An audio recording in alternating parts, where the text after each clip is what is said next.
Welcome out to another episode of It's All Been Checked Before. This time, Silicon Avatar. Yeah, not my future. Maybe my future. Silicon Avatar. It's all been checked before. You know what's not a Silicon Avatar? It's our Patreon page, patreon.com/IABD. You can get all the bonus content. You've heard us talk about all kinds of stuff. Dude, where's my car? You can see our faces. You can see that we're not avatars. We're not made out of silicon. But this is Silicon Avatar, and it's all been checked before. Welcome out to another episode of It's All Been Checked Before. Your regular hosts are here. This is Steven. And Keith. Jimmy Jerome, we're all just memories in Data's head because we were murdered by the Silicon Avatar. God. But, am I the only one that thought this was a guest star we did not need to come back? When did we meet this thing? Probably. It was a lore episode. We found out that lore had been in communication. They used it to kill the colony. That's right. What we find out in the Star Trek Titan books, which I know are not canon, is this is actually a species, not an individual, that there are a number of different spacefaring species out in the galaxy. And there's certain parts of the galaxy that are more conducive and they're a lot more common than they are where people generally are. So that made me wonder, are we sure this is the same Silicon Avatar, or is this just another member of their species? And is it racist to say all Silicon Avatars look alike? Or crystalline entities. I don't know why it wasn't called crystalline entity. It's a little confusing that it's called Silicon Avatar when they've always called the crystalline entity. But does Silicon Avatar refer to Data? I think it does. Oh, interesting. Yeah. I was thinking it meant the crystalline entity. When I hear silicon and the way they talked about the crystalline entity did make me think of the Horda in some way. Like, well, we need to communicate it. It's killing miners, but we're the ones in on their space. There are a lot of allusions to prior things in this episode, that's for sure. I looked up, I thought the crystalline entity might be a band, and I typed it in wrong. The Crystalline Effect is actually a band. It's a dance duo from Australia, but there is no crystalline entity band that I know of. Not yet. Well, we start out with Riker hanging out with Carmen Davila, who is a colonist that he gets along well with, but Riker doesn't put down roots because he's an adventurer. And though she does give memorable desserts, which is his best favorite part of the meal, which was so full of innuendo. And like Riker probably does this on every planet. But we should talk about the woman. Carmen was played by Susan Dial, who's best known for playing Audrey in the Nose Job episode of Seinfeld. Yes, I wrote my first note for this episode was Riker loves the ladies, nose job or not. Yeah, I knew right away. I'm like, yes, I know who that is. She also plays Dr. Dinara Pell in a couple episodes of Voyager. Oh, okay, cool. I thought, to your point, Jimmy, that Riker probably does do this on every planet, which is, if you go that way, then it's like, all right, well, sure, it's bad she's gone, but, he's not that upset. I couldn't tell because they didn't commit to it fully. Like, in my mind, either he'd been there a while and they actually had a relationship beyond, physical, or there was some actual connection beyond. I mean, they had a connection, but was it a deeper one of like, okay, this might be the one kind of thing, for lack of a better term. And I don't think it was that. I think the only one that's ever been the one for Riker is Troy. But I do think, just like we talk about Riker being very serious about consent, I also think he tries to satisfy emotional needs as well as physical. Like, I feel like he's friends with most of the women that he sleeps with, or remains friends afterwards, because they all know what they're getting into and what they're doing, and they're all choosing to do the same way he's choosing to do. I think it's a mutually beneficial relationship. And it certainly felt like, if he hadn't known her a long time, he at least knew her a little while, and you could at least call them friends with benefits. So I think it was sad for him that she died. I think that's fair. I think, if a friend of mine that I had benefits with died, I would be very upset as well, especially in that fashion. Yeah. Especially if we had plans to go out that night. I'd be really upset. I know, with the memorable desserts. It's something about their conversation. I realized I was thinking about that before Jimmy said that they know what they're getting into, and I think that's what that was meant to demonstrate. I mean, she was talking about the life of a colonist and wanting, the difference between them is I want to establish something and build roots here. That's why we do these things. It's not just for adventuring. And it's not like he went along and said, it was hard to tell if he was just kind of trying to be agreeable for the sake of that. But at the same time, it didn't seem like he was trying to pretend like that's what he wanted either. Yeah, I think it was a completely consensual relationship between two adults that knew what they were doing. So how long had he been there? I mean, to set the colony, I would say at least a few days, maybe a couple weeks, long enough the Enterprise went off and did something else and was coming back for them. Yeah. I missed that. Well, that's why when everybody started running for the caves, I'm like, why aren't they beaming up? And then a couple scenes later, like, oh, no, the Enterprise isn't there. It's still like a whole day away. So clearly, they just dropped them off and left them for a while. I thought everyone was very nonchalanting that escape. No, like there was no Shatner sprinting going on. I guess they're not like Shatner. They don't like to be seen running on camera, but everyone seemed to be going at it seemed more of a fire drill in the sense of, all right, everybody single file, nobody, not too fast, no shoving. We don't want anything. Nobody was freaking out. Well, they were clearly well trained. You don't want to panic because then somebody gets hurt. And at first I thought is what happened. At first I thought there were no children, and then I wrote spoke too soon because then Riker's carrying a child. But at one point, which of course he has to put down, and then of course after that I wrote Carmen, no. But they should have gone in a serpentine fashion. That may have. They should have, or just leave the elderly that felt. No, I'm not really advocating that. Well, I was going to say that I think that a lot of it was the makeup of the people was, all different ages. We saw a lot of downhill terrain and things like that. So it's not like they could move that quickly. And they're probably taking some of their stuff with them. Yep. And maybe they didn't even really. Should they have known what the crystalline entity was, the actual colonists? I wouldn't think so. I mean, Riker clearly recognized it, but I wouldn't think most of the colonists would have known what it was.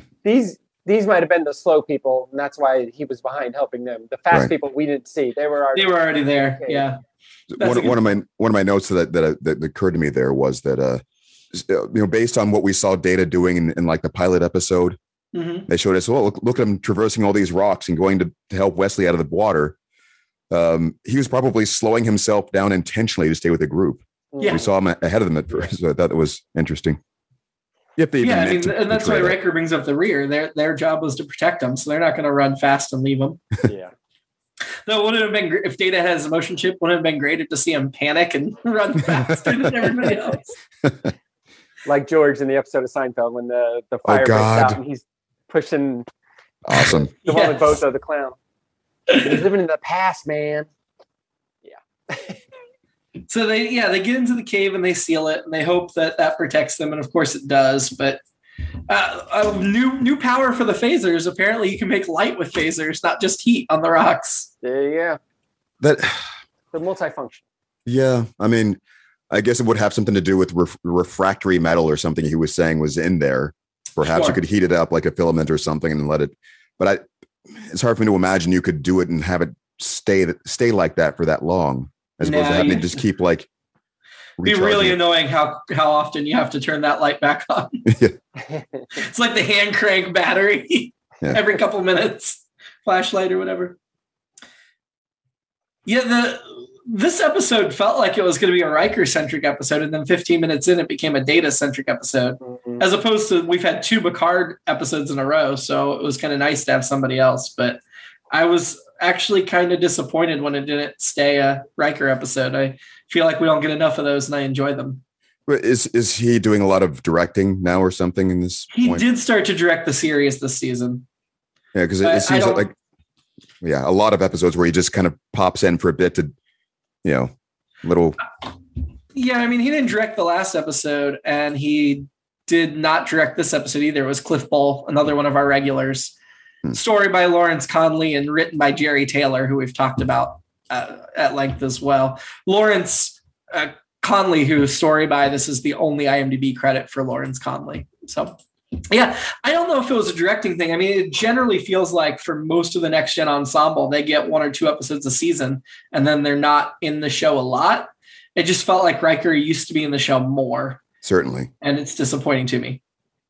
I realized you didn't ask us about our first impressions, and I had an important one. Oh, I'm sorry. My first impression was that the note that as I told you, I took one note before the episode even started, which was, I eagerly accept the challenge of liking this episode more than Stephen and Jimmy, because you had already implied that this wasn't going to be as good as the one we saw before. Yeah, I guess that was my first impression then, was just this was the guest star we did not need again to come back. I didn't. I had to wait for them to explain what it was before I even made the connection. So I didn't, they kept talking about it as though this is something they knew about. And I was like, are we supposed to know about it too? What's going on? And then I realized it later. When they explained it. I had the same struggle. Yeah, no, I knew who it was. I knew what the entity was immediately. And I'm just like, come on, guys. I don't need that in my life. I like the effect. I just don't care about the crystalline entity. I'm sorry. I like the effect. I like that it's not humanoid or anything, but sure. But yeah, there's other issues. It's just an alien that's hungry and it eats life, as most living things do. Yeah, in some fashion. True. I had sausage and a sausage and egg omelet this morning. So yeah, who am I to talk? It's true. Eating chicken fetuses and pigs. Well, embryos, I think, or no. Yes, you're right. Ovaries. You're right. What was it? I don't even wait till they're ready. I get right to it. They don't use fertilized eggs for food. Right. That's embryo wasn't the right word. They probably had plans for tonight, and I ate them. So when they exited the cave, I had to note this. I think I noticed for the first time ever that might be a matte painting in the background, and Steve mentions that a lot, and I just never. And I loved it. I thought that was a really powerful moment because I didn't expect that. I was like, oh wow, that's really cool. Especially because we got to see a little bit of the colony before then. It did seem very surprising, and I had a visceral reaction to it for sure. Worf certainly tosses the rocks aside easily enough when he's rescuing them from the cave. Mm-hmm. He really was just picking up those boulders and tossing them. I'm not sure if it was supposed to mean that the people inside the cave couldn't have moved the rocks. I think they weren't sure when they could leave safely. Right. Yeah, Riker was, they were running out of air, so Riker was about to bust open anyway. That's when we meet this new guest star, who is Dr. Keela Marr, played by Ellen Gear, who you might know from The Postman, Phenomenon, Harold and Maude, Clear and Present Danger, lots of things. Recently guest starred in Better Things for an episode. So still alive, still active. She's been in so many things, but this is her only Trek credit. Just this one episode, and she has no Seinfeld credits. Yep. She shows up and immediately starts spouting the speciest bigotry against Data about your android, and I'm not even going to talk to him. And I'm glad it wasn't just the fact that he was an android. It was personal about, my son died in that colony. Just happened to be the same colony that Data was from. But there was a personal vendetta there. Well, I wanted to note I felt a slightly more gradual journey to get there, because when she showed up on the ship, my note was I was immediately suspicious when she asked specifically about Data. Like, was Data there? It's like, Yeah, because she makes the logical assumption that he's like Lore, that he communicated with it. Right. But she was a lot more circumspect about it until they forced her hand, until she actually had to say specifically, I don't want to do this for this reason. And I was writing already like, oh, she's gonna be one of those. Yeah, I'm glad that it didn't turn out to be just that thing of like, we're gonna waste the entire episode or waste most of her time on screen doing those things. They got the silent treatment out of the way, and then the first thing I wrote was love this doctor, and then 2 minutes later I wrote, oh, she doesn't like Data's sad face. So that kind of hurt. But the episode may not be great, but her journey is definitely interesting. And I think for the same reason that I thought the same thing. I was like, oh, here we go again. And was she the best person to lead this? I know they say she's an expert, but as we learned, she's a little too close to this. I actually liked her less and less as the episode went on. I thought the journey of her coming to accept Data was something we've seen too many times, and I was bored by it and did not enjoy it. I was more into my son's in there and I'm losing my stuff and all that. That was more interesting. Yes, absolutely. I mean, does her theory make sense that all you androids are the same? Well, they literally are made by the same person. Yeah. These two androids in particular. Mm-hmm. I think that all right. So one of my notes here, she was accusing him of willfully helping the entity. Right. So it wasn't just that their androids attract the thing. You know, he is directly related to Lore, and so she didn't trust him for that reason. And I wrote that I wished the Data could have made an eye roll after she threatened him. Like, we're going to take you apart piece by piece. And like, ugh. I mean, am I my brother's keeper? I think Data didn't understand it because he knows he is programmed differently than Lore. And he says specifically, my programming doesn't allow me to do that. Right. Well, you know, my father learned from his mistake, but she doesn't know that. She doesn't know the differences in the programming. Well, she better recognize. Yeah, Data was almost confused by the accusations. He's like, yeah, no, I couldn't do that if I wanted to. I love that. Not that I would want to, you know, but if I wanted to, I couldn't do it. Are you suggesting I get reprogrammed? I don't know if we've covered that before, if they have covered what exactly, like, is there some sort of, the laws of robotics or whatever, is there some sort of fail-safe inside him that says, I cannot do that if I want, you know, because, I mean, he has to be in combat situations and he does have to hurt things occasionally. So he does, yes. But I think there's a difference between defense and I mean, I think he's programmed to not take life unless he has to. Mm-hmm. Right. He's not going to call an entity to murder a colony the way Lore did. Would his father have anticipated these kinds of situations where he would need to make those distinctions, though? I mean, it's hard for me to imagine that I don't know. His father was already pretty old, and he had Lore as his mistake. And we'll learn later that Lore wasn't even the first one. He had other mistakes as well that weren't as advanced. So this is kind of a combination. I mean, what was he? I don't think he would have specifically thought, I'm going to program Data to not be able to call a crystalline entity to do something like this. I think it would be more like it was. I think they explained earlier, it was more like a certain kind of humility or something.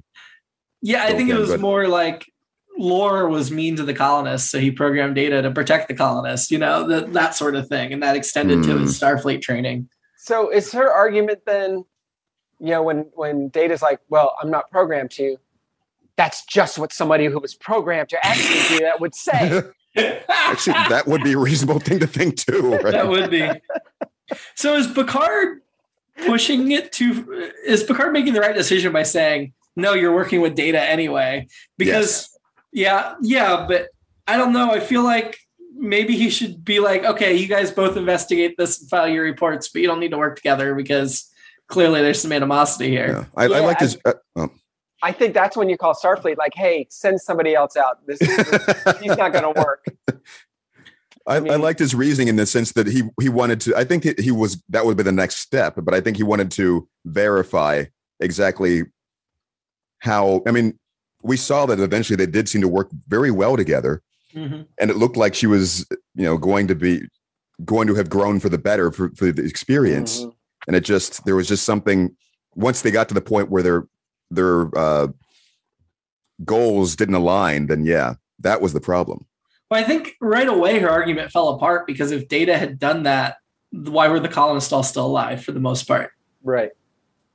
I think her argument was that they were with him, and since the entity couldn't have attacked him, you know, Data would have had that safe place to. Right, but why even call the entity there in the first place then? And actually, Data wouldn't even go in the cave. He'd have just been like, everyone in the cave. All right, they're in there. Yeah, exactly. Or, oh, I promise under this tree is safe. It doesn't like the tree. And then whoosh. Right. The best thing you can do is stay right out in the open with your arms wide. I think, well, I mean, I guess I'm arguing from her perspective. I mean, yes, we know that there are many things that he could have done if he wanted to do it, but she still thinks that there's some unforeseen circumstance that prevented him from completing his plan. Like, oh, Data was trying to run and hide in the cave and they saw him and they followed him. Maybe. And that's how they survived. And I feel like somebody else somewhere along the way should have just been like, we've had this situation before. Commodore Decker, obviously this is a doomsday machine. It's very similar to that. Mm-hmm. Ahab and the whale. It's very clear that she is obsessed with this thing. It's like, maybe we should get somebody who's not as obsessed, but is still just as good with the information and has studied it and knows what they're doing with it, rather than this person. Well, I don't think there's somebody that studied it as much. I think she's the expert. Right. That brings me back to what we were saying earlier. That's the reason why she would be there in the first place. Is there even another choice to who would know even anywhere close as much? And that was out in that part of the galaxy. I mean, I'm assuming she's in that part of the galaxy because she had tracked 11 attacks. And so she'd be wherever near where the entity was. But that begs the question, this is an animal going by instinct. By the time you got to 11 or 12 colonies, couldn't you have figured out where it was likely to go and stopped it? Well, I think it's weird that she's been around for all these attacks. They should have done that, man. Oh God. Well, would you have enjoyed the twist that she was the one calling the entity? Yeah. I mean, because it killed her son, so now she's using it to get revenge on the people that didn't protect her son. Exactly. Okay, you could. So she's harnessed the dog, basically. Maybe the beast. Because they weren't strong enough, so she went with the CE. Or maybe she decided to use it as a tool because she was mad at it and then realized that it was just acting instinctual. So then she turned it on the people that she hated. I don't know. I forgot that Data has the memories and thoughts of the colonists. That does not come up very often. Yeah. I mean, I do like the little changes in where the episode's going, even though I think I probably agree with Jimmy. I don't know. I definitely don't love the episode, but just to go back to the Moby Dick thing, the fact that Picard's argument for when he's talking about, well, I don't know if we should kill it because, we're in its space and all that. The fact that he references a sperm whale as his example is like, okay, we got it. It's a Moby Dick. We knew we got this before the last commercial break. We know where we're going here. Well, I didn't, but I guess I should have. The best Star Trek movies follow the Moby Dick. Wrath of Khan has a Moby Dick element to it. Star Trek First Contact is very they discuss Moby Dick in Star Trek First Contact. They're like, yeah, no, absolutely. And Star Trek 4, of course. They actually don't talk about Moby Dick in Star Trek 4, the one with the whales. It didn't cross my mind, and it should have. Well, so you haven't read the first 6 pages of Moby Dick like I have, Keith. Call me Ishmael. I read the whole book. I don't think I've read any. Yeah, I think I did start it once, and that's about as far as I got. You got to Call Me Ishmael? Something about a whale. That's as far as I got. I was confused why it was immediately striking again like a day or two later, because they had mentioned it and struck it 11 times, but over a course of 20 years or 30 years since Data was at the colony. So that implies it only eats once every couple of years. So does that mean just because it didn't get humans, it decided to eat again right away? Or? Right.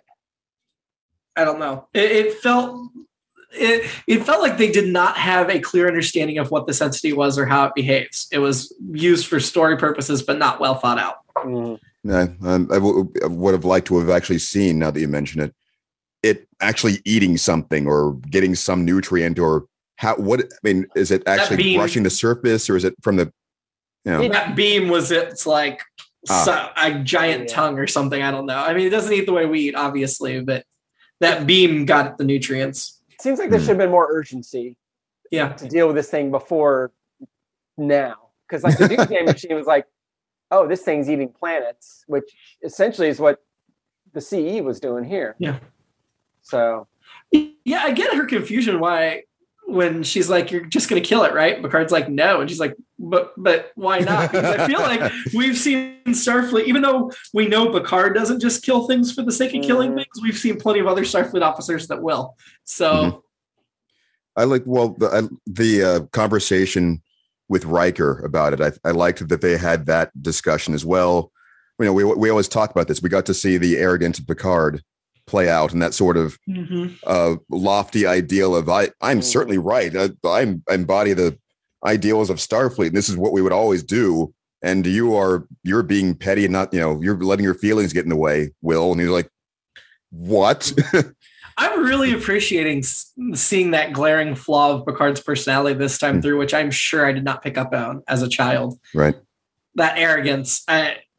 it's great. I mean, part of it gives him the success that it gives him and makes him such a great captain. But then there are times where it hurts him.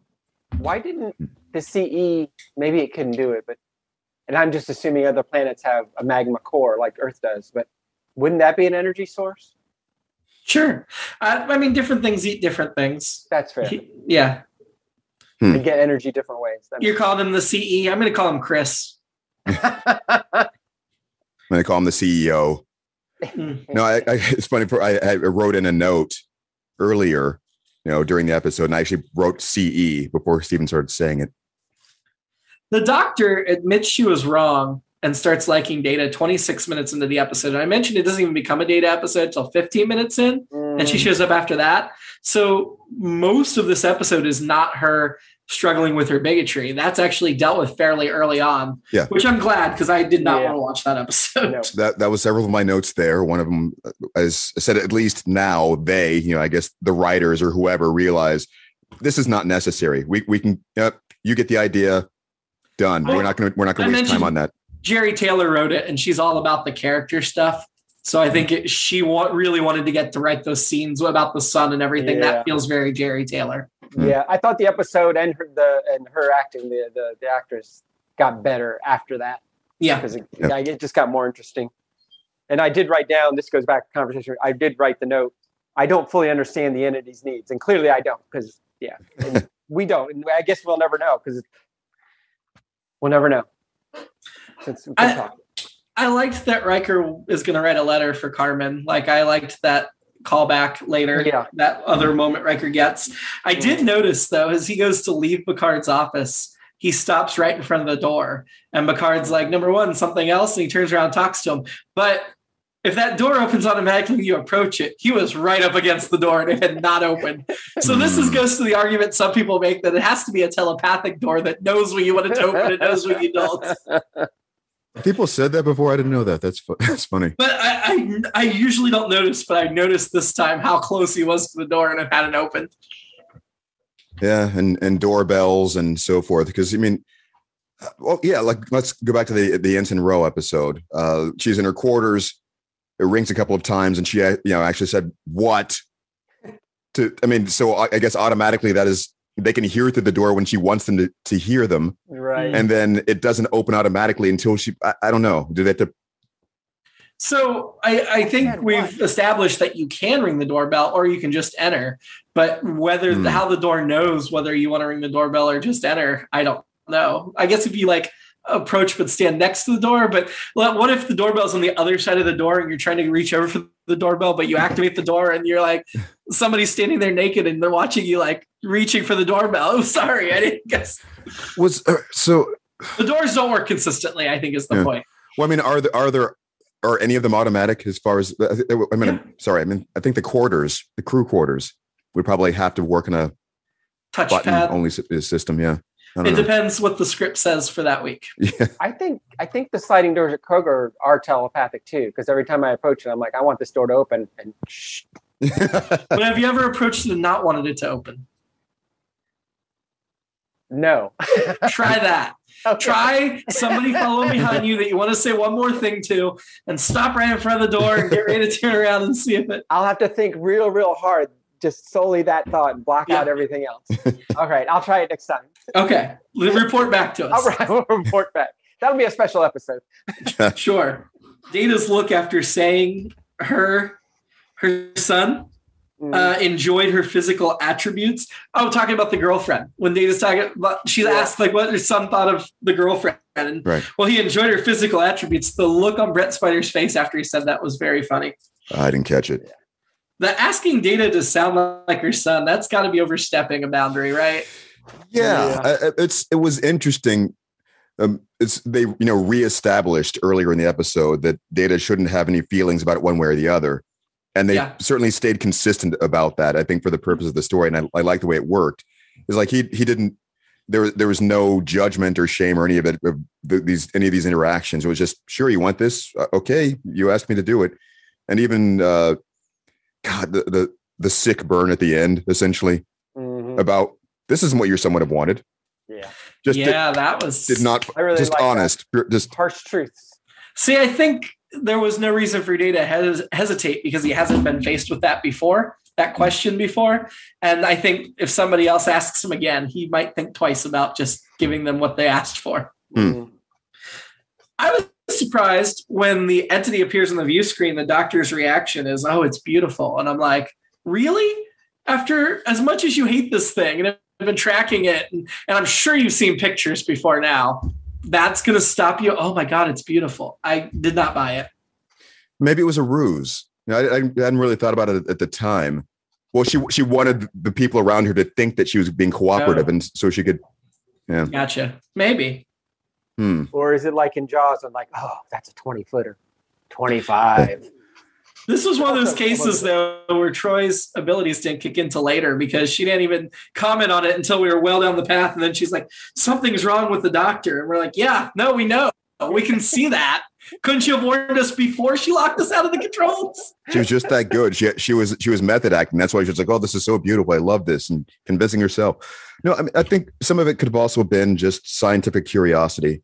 She can't help. But I mean, when the way that she, came around to Data because they were cooperating on scientific work. She got to see his value. She became more fascinated by the way that she was able to talk to him and like the way that she was accusing him. And he's like, you're not registering this as an accusation. You're not giving me the satisfaction of being upset. This is probably the first time that she was able to face the CE on that level and see it like that in space. And it probably would be something that's like the Northern Lights or something. So, yeah, I mean, I don't think it comes across how beautiful Chris is on my television screen. But if I were faced with him face to face, I'd be like, man, Chris, you got it going on.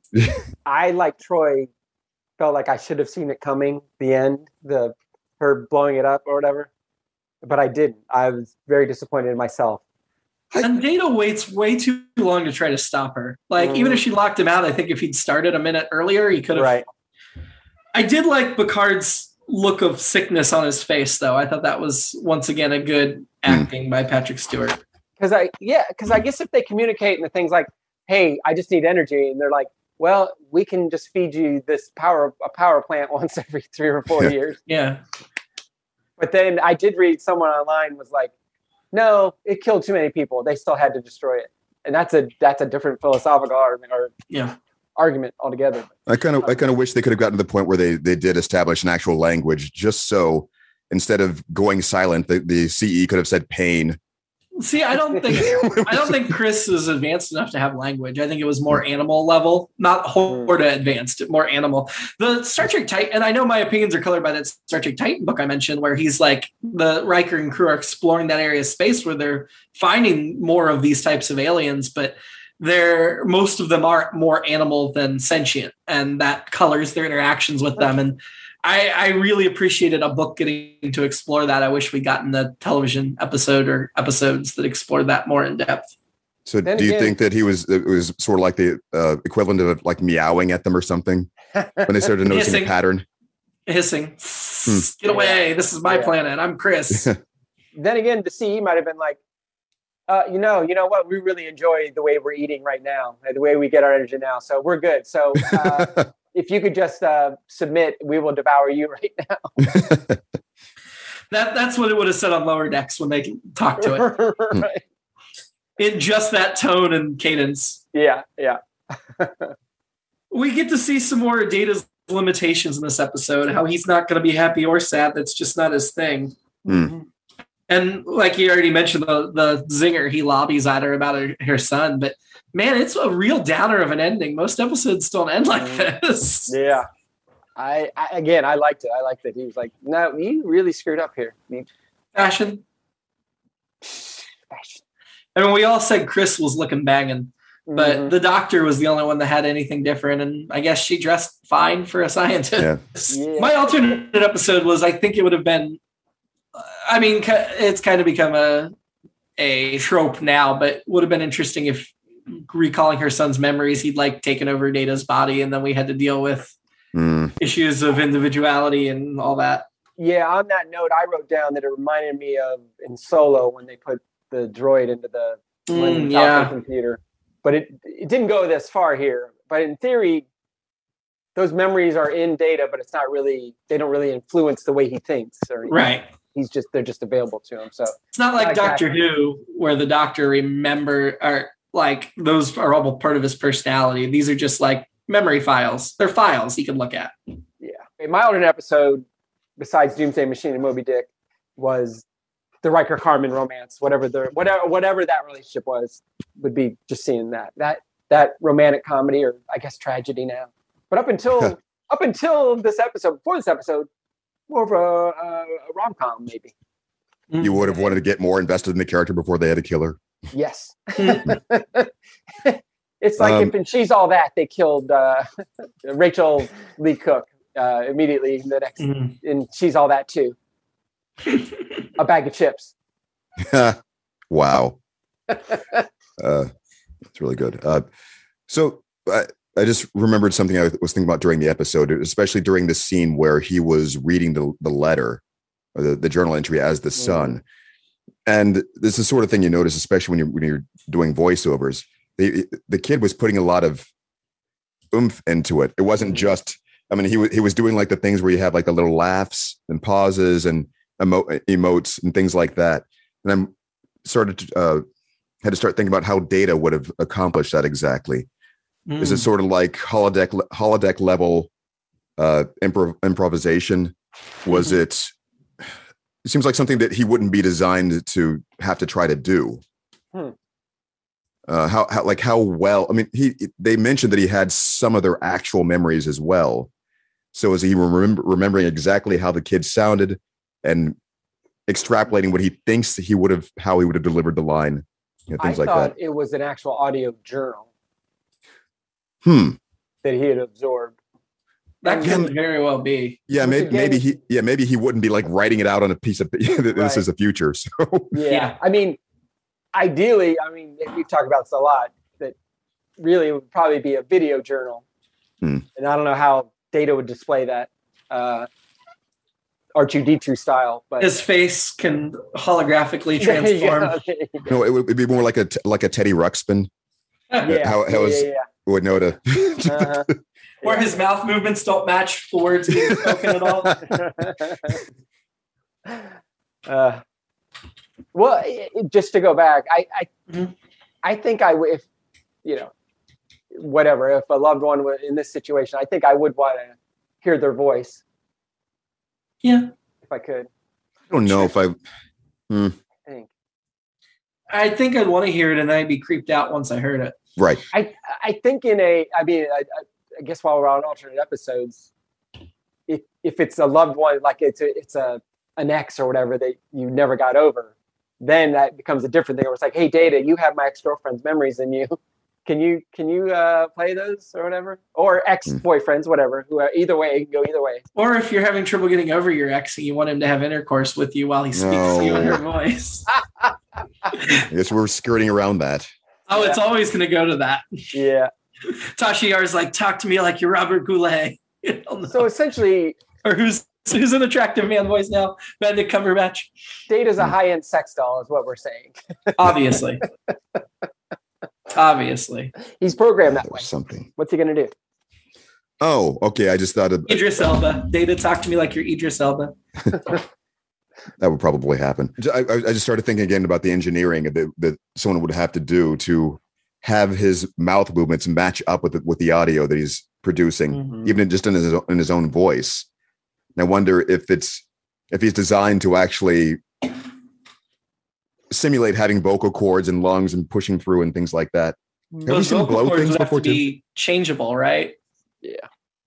Right, but I mean, it's all a simulation, but he's trying to imitate humanity as much as, the Soon was probably trying to imitate humanity as much as possible. So yeah. And he wouldn't have to move his mouth, right? Right. Would have That's what I thought. Who was your annoyance? The Doctor. Dr. Barr. Me too. Yeah, I mean, you can't really. I liked her at first, didn't like her for a while, kind of liked her at the end, but yeah. Who do you want to have a drink with? Carmen. I'm going to have a drink with Riker because I feel like he needs a buddy after what he went through. Yeah. I was thinking of CE. Again, this is the communication thing. I wanted to see what he was going to say, or it was going to say. Keith, I realized I didn't get who you were going to have a drink with last week. Really? Really? No. Yeah, it was Ensign Rowe. It's just that it probably wouldn't have worked out. Oh, okay. You had said it wouldn't work out, so I guess I never wrote that down. I think we got off on a tangent and I forgot to. Ranking the episode. I vote bottom, but if you guys want to move it up, better or worse than Darmok? I mean, I don't think it's better than Darmok. Yeah. Okay. Yeah. I don't think it was a terrible episode. That's what I was going to say. I didn't think it was a great episode either. No. Forgettable episode would be a good description. Well, I think it's going to end up near the bottom this season. In 2 weeks, had some great things about Data in it, I thought. And yeah. And some okay things about Data in it. I don't know if I'd say that great things about Data in it. Next week, disaster. Collision with a quantum filament leaves Troy in charge of a damaged and endangered Enterprise with emergency bulkheads cutting off sections of the ship. And this is the one where Picard is trapped with children. Oh, dear. Oh, man. It's called Disaster? It's called Disaster. For that reason.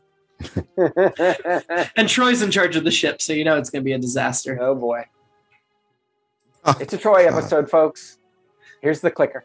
I know it's not just a Troy episode because I don't remember the episode well, but I remember distinctly the Picard and the children part of it. So there's definitely some other things going on. Keiko and Miles O'Brien are back, so that's fun. But until then, live long. Avoid crystalline entities and prosper. And hold no on matter your how clicker. beautiful they are. But check out the crystalline effect. The dance duo from Australia. And prosper.